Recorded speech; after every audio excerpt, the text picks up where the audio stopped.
The next system we'll be looking at would be the HVAC system of the home. This is how you heat and cool your home, regardless of your current setup in your home, because air conditioning is actually an option here in Colorado. It's not a requirement. You may not have an air conditioner.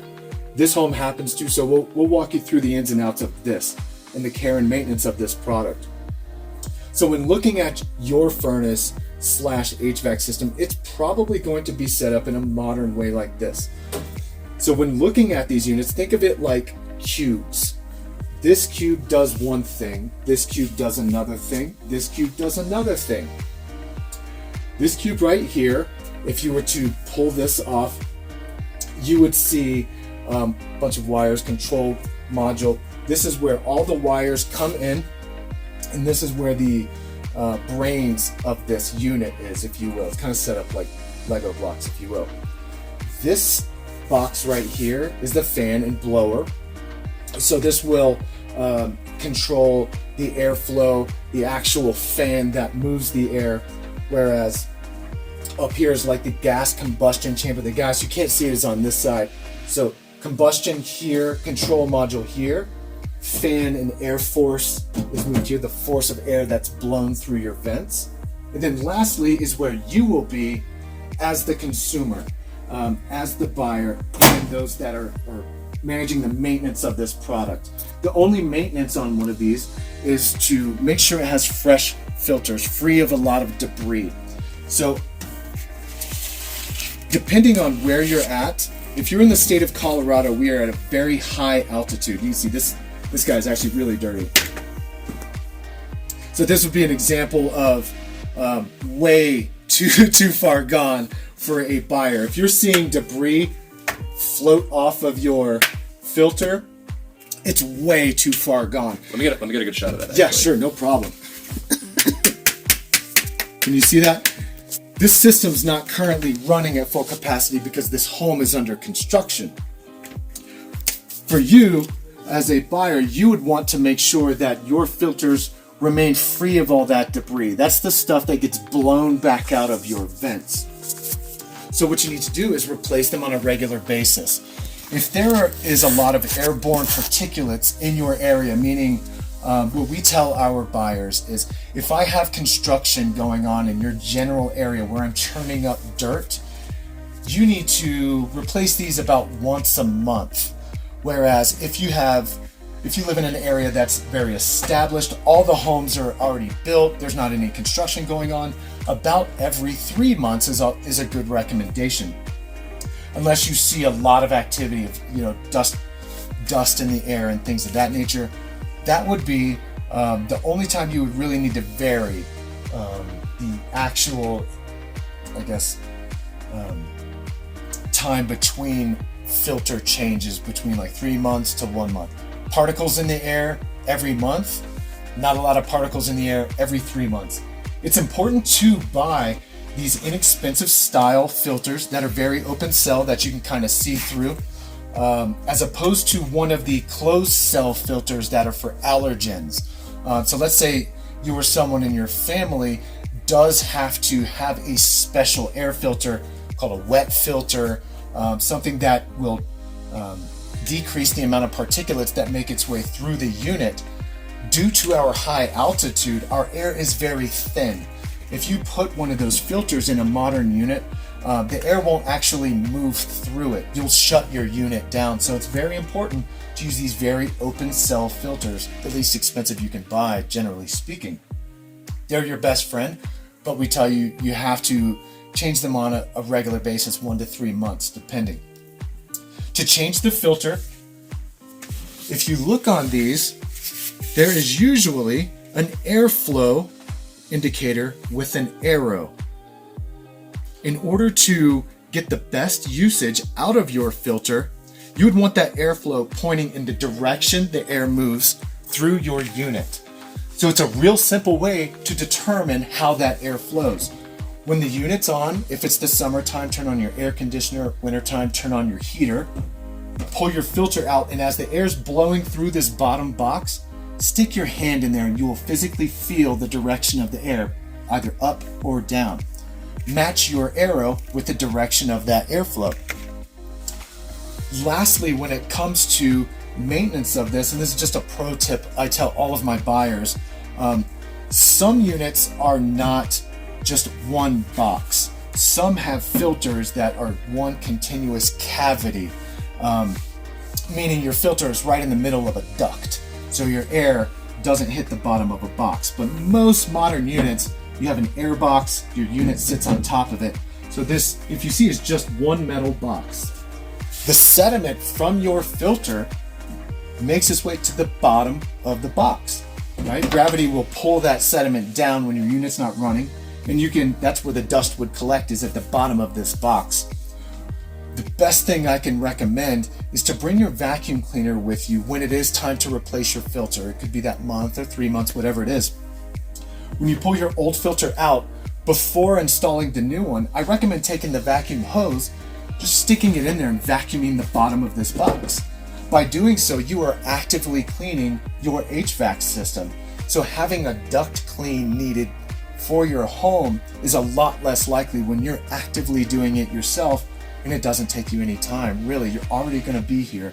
You're already going to be removing this. There's usually power outlets located throughout the mechanical room or this area. The reason why there's outlets near this guy is for a service repairman to have an area for him to plug their tools in when working on this. So there will be power near this. Stick your hose in, vacuum the bottom of that. You will always have the cleanest HVAC system possible. I'm gonna stick this dirty one back in. We stick in brand new filters, obviously, before any locks or closings. And click that guy Snap up. it shut, That's it. Now, let's say something's going wrong with this and you need to find a way to turn it off.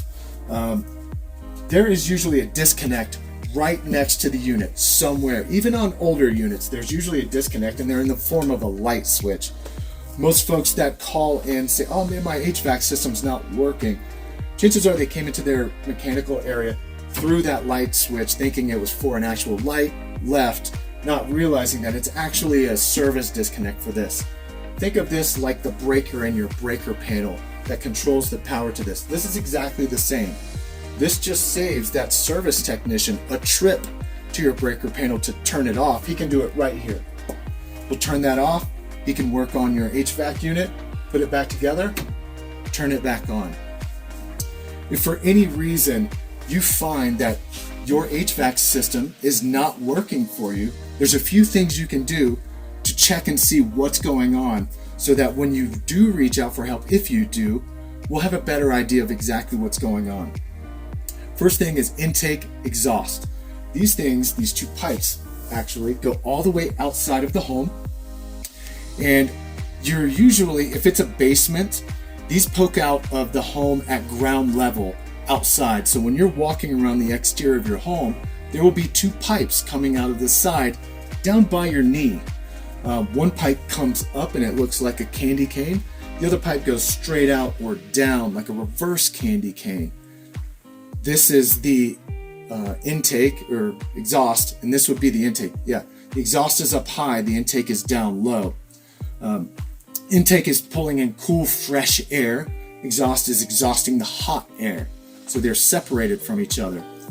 Go outside. If this guy's not working, go outside and see if there's any obstructions over either of those. If there's construction in your area, could be a piece of construction debris made its way over that. If there's any debris covering either of these on the outside, it will shut the unit down to protect itself from burning up. So that's step one. Technically, no, that would be step two. Step one is to check to make sure the switch is on. That's always step one. My HVAC system's not working. Step one, did someone throw the switch on accident? Step two, you go outside and check the intake and exhaust to make sure there's no debris on this guy.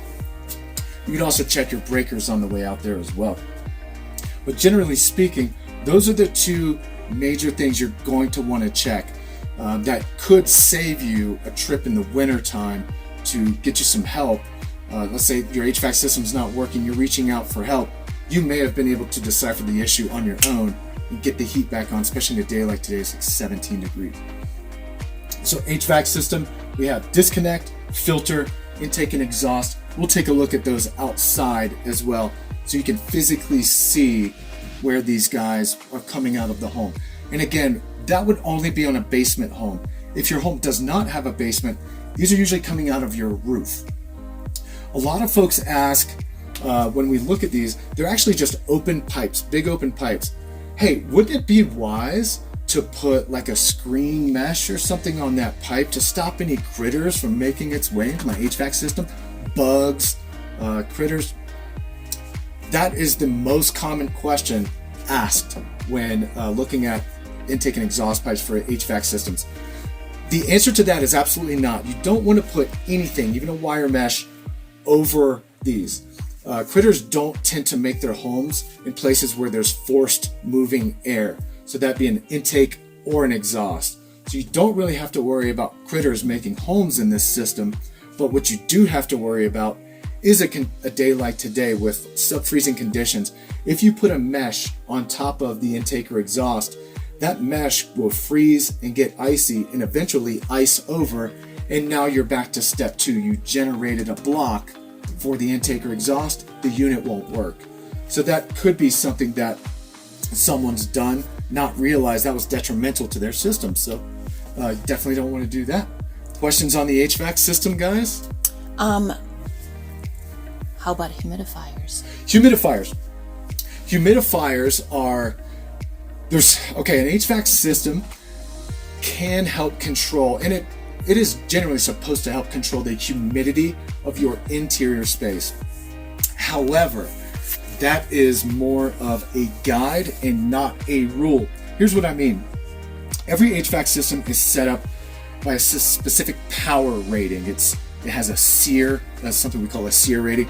These are just ways for us to understand how powerful this is to fill up the volume of your home. Some homes have 1,500 square feet with 8-foot ceilings. Some homes have 1,500 square feet with 10-foot ceilings. This is a much greater volume.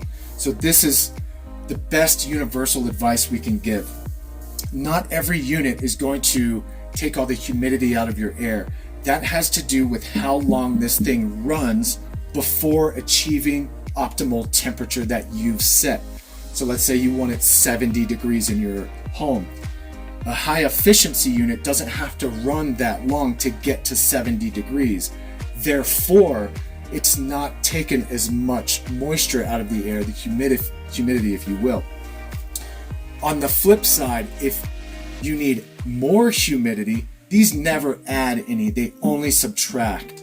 So these are designed to remove humidity from the atmosphere.